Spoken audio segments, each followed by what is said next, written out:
Good morning. Good morning. Welcome back to another round of UCSI interview with Amy. So Amy, can you tell us a little bit about yourself and your role at UCSI? Yeah, hi. Like Karen said, my name is Amy Lovestrand, and I'm the EAL teacher for secondary. EAL means English as an additional language. It's the same as English as a second language, or sometimes you hear ELL, English language learners. Basically, I'm here to support any of those students who still need some work on their academic English skills in order to succeed well in our all-English curriculum. Thank you for that. Next, I might talk a little bit about your teaching career, but can you firstly tell us why did you become a teacher? I think I've always been interested in teaching since I was young. I loved school, and I used to make my little brother sit down and do worksheets that I made for them.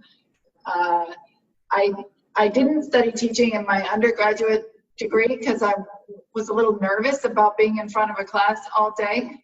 But later I got the opportunity to do some tutoring and teaching and training, and I went to Korea to teach English when I was in my 20s, and I realized I loved it, and the more you do it, the less scary it is. So I went back later to get a master's of education, and I've been teaching English for I don't know, 15 years.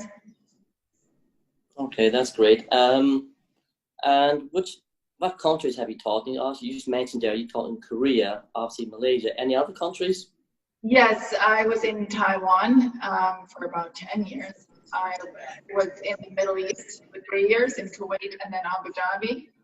And I came to Malaysia about a year and a half ago. I worked for another international school in Johor last year. Okay, that's great. And what brought you here to UCSI? What was the big attraction? I think it's really exciting to help start up a new school. You know, UCSI does have other schools, so it's not brand new. But to be a part of a small team, building a school from the ground up and getting to, you know, help to establish the culture and the tone of that school, and work with a small group of students to kick it off on the right foot. I found it to be a really exciting and interesting opportunity. Yeah, I think the small classes will make it a lot more personalized, the teaching as well. So it's gonna be really exciting being a founding member of staff. Okay, I know. That's great. Last week you told us a little bit about your role at EAL in the school, and I want to go into a little bit more detail about that today. So could you possibly tell us how will you and the EAL department support students with their English skills, and how will they develop their English skills? In a few different ways. The main way is we'll have an EAL class, just like any other lesson. For those students, you know, as part of the admission process, everybody is assessed on their English level, and then we'll do further assessment if we need to. And so those students who we think can speak a little English, but might struggle with some of the academic English in their core classes, will not take English as a first language. You know, those literature classes, for example, they would instead come to English as an additional language or a second language class with me. And we'll do, you know, some kind of activities that will help them review what they're learning in other classes, you know, like practice the vocabulary. But mainly we'll build on their English skills. So reading, writing, listening, and speaking, especially obviously the reading and writing for the academics, and just get them, you know, to a place where they feel more confident and can be more independent in their core classes. Another way we can help students, and this depends, you know, as a small school, we can be pretty flexible and offer quite a lot of support. But so depending on my schedule, I'm going to use my free periods to go into other classes and see how I can help, you know, especially if there's a particular project or something, you know, and the teacher says, let's do something a little bit different with the EAL students, then I can go in and help with that, for example. Or maybe some students need review in your class with a particular concept or vocabulary or period, you know, and I can pull them out and do a simpler review that's more at their English level to help them, you know, get ready for a test or something. So it's going to be a little flexible, but the main thing is we have EAL classes, and then we'll have other types of support. And I'll probably also run a CCA that's like fun English games and stuff for anybody who just wants to practice their English skills. Okay, you sound like you're going to be very busy this year. We'll see how. As we all will be, of course. I do have a couple of other questions regarding EAL in the school. Obviously, when we talk about EAL, we often think about students, something about a foundation level. But for students who are maybe quite an advanced level of English, but maybe still need a little bit of support, how do you support them? Maybe what's the difference between working with a student who has maybe a good level of English compared to a student who is maybe just a beginner? Yeah, we'll have to, you know, differentiate a little and do some assessments to see how much support a student needs. Now, a student whose English is not perfect but at a good level doesn't necessarily need my help. They will have the help of the teachers and their classmates in class, and they probably have enough of a foundation to build on. So just like every other student, you know, who, even if it is your native language or you're fluent, you still have to build those academic skills, right? And so it depends, you know, on their English level. Of course, if I'm in a class helping EAL students, you know, I can help any student, even if they're not designated as ELL or not in my EAL classes. That's fine. Some students will, you know, get their own private tutor or ask their parents for help. You know, there's lots of different ways to build on those skills. Or, of course, anybody's welcome to those CCA. Okay, of course. And I'm sure this is probably one of the questions every parent is most probably interested in when their child starts EAL. How long do you expect a student to be in EAL? Also depends on their level already. But yeah, also, how do you decide when a student is maybe advanced enough to come out of EAL lessons and go completely back into the mainstream? Yeah, it's a tricky one because, yeah, there are so many factors. Depends on the level that they start out with, areas of strength and weaknesses, how independent they are, even if their level isn't quite up there yet. But we will be doing ongoing assessments, including, and some of it is subjective, but I do have a whole rubric of academic English skills that students need at each year level. And so we'll look at those along with their class teachers and evaluate, can they do that yet? Or are they at least approaching it where they can learn to do it, you know, without as much support? So it's going to be a balance of things, but normally I would expect to have an EAL student stay in EAL for 1.5 to 2 years. You know, and each term we reevaluate whether they need to be out. In secondary, we offer EAL for only 7th, 8th, and 9th years, years 7, 8, and 9. By year 10, you're going to do GCSEs, and you need to already have those pretty well established. Yeah, and just finally on this, what can parents do, or even maybe, you know, older brothers and sisters or whatever, what can people outside the classroom be doing to help their child or brother or sister with EAL? Well, this one is counterintuitive, but one thing is there's a huge advantage to being bilingual or multilingual. So don't forget your first language. Okay. Like, spend some time reading books in your native language, or you know, watching the news, you know, something besides just everyday conversation. to make sure that you are well acquainted with how your own language works and compare that with how English works.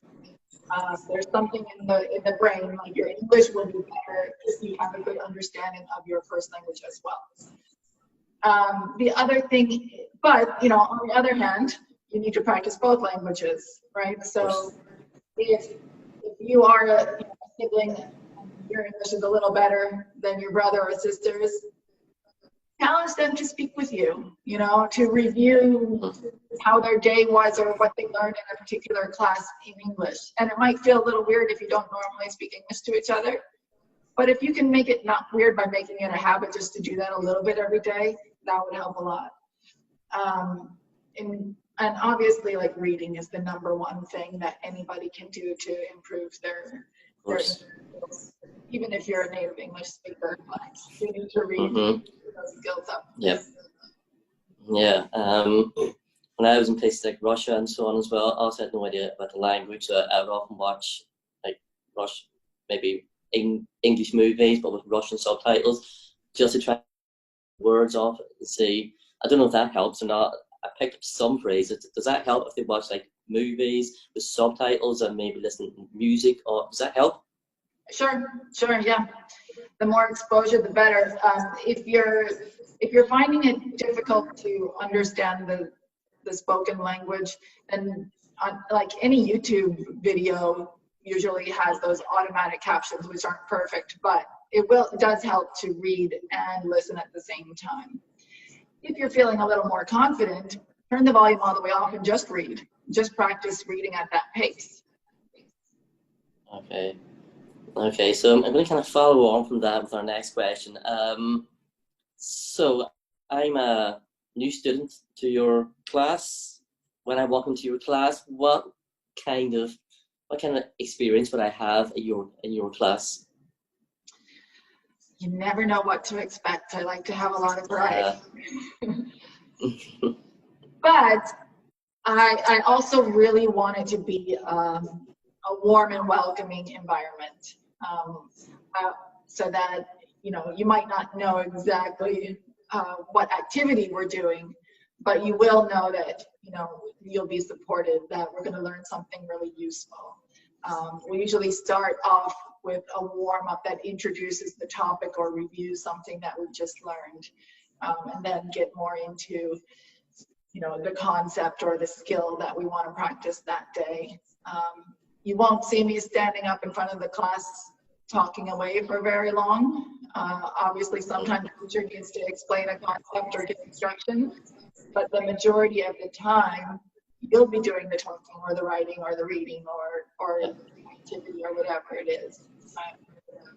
Yeah. This isn't a question actually, but it is an observation, probably something I experienced as well. But when I work in other countries, even sometimes when you do understand some of the language, you find that, so even if you understand it yourself, you find it incredibly difficult sometimes to speak to other people because, will I phrase it correctly? So often, even when I was in some of the other countries I work in, Russia, Ukraine, Romania, even though I could understand maybe what to say, I felt so self-conscious because I thought, will they understand me? Will my accent confuse them? So a lot of students, I don't know if it's true or not, even though they understand, but they're still very reticent about speaking. So what can we do to maybe build that confidence? I don't know. I totally feel that too. Yeah, in all the countries I've been, I've learned just a little bit of the language, but I'm often shy to use even a little bit I do know. So I totally understand where students are coming from, and that's the beauty of the EAL group. You know, we're as a class, everybody will be a learner, and we're there to practice. You know, and it hopefully we'll have a good enough relationship with each other to feel confident in that environment, and then you can take that confidence out into the greater world. And I mean, the school also is going to be a great environment to practice that. You know, you'll be hearing English all day long. It'll be a relatively small body. All the teachers are there to support. So it really is a safe space to practice and gain confidence. Yeah, I think also, certainly in the first year or so, we'll have quite small classes. So maybe that'll help also people's confidence. You have like 20 people around you, you can get more confident sometimes in smaller groups. Mm-hmm. Yeah, definitely. Okay, so one final question. I'm a student in your class. What advice are you giving me to do well?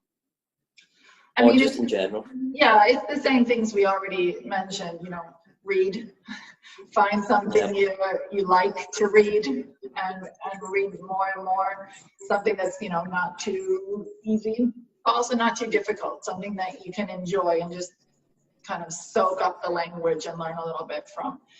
And the other thing is just put yourself out there. I said this last time, be brave and step out of your comfort zone. Be willing to speak even when it's a little bit scary. Just try it, you'll be okay. Because that's how you learn the most, and especially something like English, which is all about skill building. You have to do it. You can't just learn about it, you know. So be brave and read a book. Yeah, well, that's good advice. Thanks for all of us as well. Well, Amy, do you have any other final thoughts or you want to share with us? No, I'm just looking forward to the start of the school year, January 4th. Yeah, we all are. Finally, we get to see our students. So thank you very much. That was very informative. And I wish everyone a good day. Thank you for watching. Thanks. Tune in again. All right. We'll be right back. Sorry, Amy, I don't know. So I'll just come and see you.